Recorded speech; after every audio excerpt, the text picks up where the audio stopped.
ปาดปะเจพี่น้องปะเจกะไล่ขนาดพุ่นนะ16 หุ้น22 หุ้นเป็ดมีเบิดพี่น้องแบบนี้ก็มีปะเจแบบนี้ก็มีปา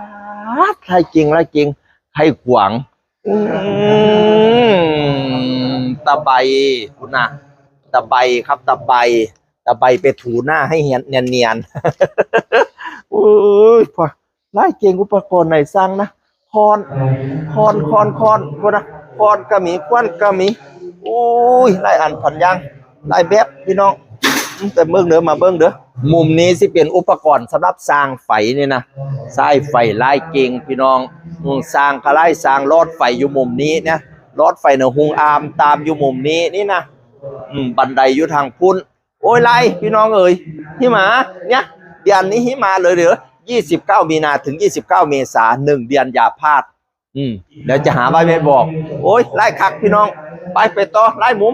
เห็นบอกว่ารถไฟนะหุงอามตามอุ้ยไล่คักไล่ในอีพออีเนี่ยก็พูดบางหมู่บางแต่บางต้นตู้คอนซูเมอร์ป้องกันไฟดูดพี่น้องคุณนะปลั๊กต่างๆมีเบิดโอ้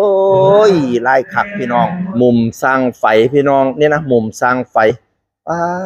ไล่คักเดือเป็นอาณาจักรหนึ่งกับรถที่พี่น้องบิ๊กโฮมพี่น้อง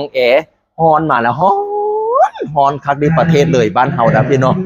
ติดประหยัดไฟเบอร์5วันนี้บ่มีเงินสดผ่อนได้10 เดือนดอกเบี้ย 0%เกิดซานเดียว5ความสุขให้เจ้าของเต็มที่นอนตากเย็นเสียเมาที่บิ๊กโฮมอย่าลืมเดือนนี้นะ29 มีนาถึง29 เมษายังทำน้ำอุ่นปะเนี่ย ยามหนาวกันหนาวดิ หนาวเราอาบน้ำยามหนาวทรมานให้ตายพี่น้องเอ๋ยยังทำน้ำอุ่นราคาทึกนี่ก็ได้บิ๊กโฮม มีให้เรียกว่าไล่คักไล่เน่โอ้ยโฟดผูบักหมูบักเต็มบักตูนป๊าดหลายยี่ห้อหลายบริษัทมาเบิ่งเด้อพี่น้องเด้อบิ๊กโฮมไม่ว่าจะเป็นพานาโซนิกไฮโอ้ยซื้อฝรั่งมาเบิ่งเอารถพี่น้องไล่ยี่ห้อเก่งพาดอาณาจักรซี่พี่น้องอาณาจักรซี่ไล่คักไล่เน่อีพออีเมฟค่อยซี่ถาไม้ถาปูนถาเลขซี่รองพื้นเพราะว่าสิเป็นซี่ภายนอกซี่ภายในอาญาเองเต็งได้คักได้เน่อีผู้ใดยักได้อี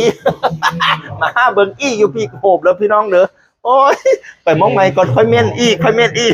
เม่นปาดบัวกระไล่คักพี่น้องคุณนะบัวซี่ต่างๆซี่คือจังไม้นี่นอนนี่นะบัวบัวนี่บ่แม่นดอกบัวในน้ำเด้อพี่น้อง บัวติดขอบมุมนี้เป็นหน้าต่างเป็นประตูนี่นะเป็นไม้ก็มีเป็นอุปกรณ์อีหยังล่ะเพิ่นว่านั้นน่ะนี่มาเบิ่งเด้อนี่นะโอ้ยลายคักเป็นไส้อยู่กามีเป็นมือจับกามีเป็นบานพับกามีเนี่ยเป็นลูกบล็อกลูกบิดลายยี่ห้อลายบริษัทนำกันลูกบิดกับลูกบิดลายแบบลูกบิดสนีก็มีลูกบิดกลมๆก็มีหรือว่าสิเป็นประตูแบบนิรภัยก็มีของนี่นะนี่นะประตูนิรภัยทางนอกได้เห็นบ่เห็นเนี่ยพี่น้องประตูนิรภัยนะโอ้ยทันสมัยเก่งที่มาเบิ่งประตูหน้าต่างมาไล่คักไล่แหน่เท่ดะโคตรโมบักโลบักแตงบักคือบักตูนโอ้ช่องล็อก3ล็อก4ล็อกบ่เบิดแต่ประตูนี่นะโอ้ยคันมาเรียนมาแต่ตี4ผู้เดินมาไล่คัก โอ้ยเนาะเรียกกระบอกควยไล่คักไล่เนี่ยมุมนี้แม่นอีหยังนี่นะประตูคือกันแต่ประตูอันนี้เป็นประตูมีกระจกเนาะนี่นะประตูที่ครึ่งหนึ่งเป็นมุ้งลวดครึ่งหนึ่งเป็นกระจกก็มีพี่น้องกูนะโอ้ยไล่เก่งอ่อนสอนหายักษ์สร้างบ้านอีกจังล่างเลยเนาะ อันนี้ประตูที่มีเลขดัดพร้อมนี่นะโอ้ยอย่างเก่งประตูกระจกที่มีเลขดัดนี่นะ